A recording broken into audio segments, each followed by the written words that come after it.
தனியார் பால் விலை உயர்வால் தமிழகத்தில் டீ, காஃபி விலை உயரும் நிலை ஏற்பட்டுள்ளது.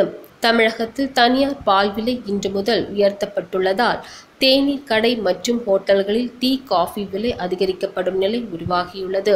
திருமலா, ஹெரிடேஜ், ஜெர்சி, டோல்டா ஆகிய 4 தனியார் நிறுவனங்களும் பால் விலையை லிட்டருக்கு 2 முதல் 5 ரூபாய் வரை உயர்த்தியுள்ளன. ஆந்திராவை சேர்ந்த இந்த 4 நிறுவனங்களும் இது தொடர்பாக ஏற்கனவே பால் முகவர்களுக்கு தகவல் தெரிவித்துள்ள நிலையில் இன்று முதல் புதிய விலை அமலுக்கு வந்துள்ளது. தமிழக அரசு நிறுவனமான ஆவின் நாள்தோறும் சுமார் 15 லட்சம் லிட்டர் பால் மட்டுமே கொள்முதல் செய்கிறது. மாநிலத்தின் மொத்த பயன்பாட்டில் 85% தனியார் நிறுவனங்களின் பங்களிப்பே உள்ளது.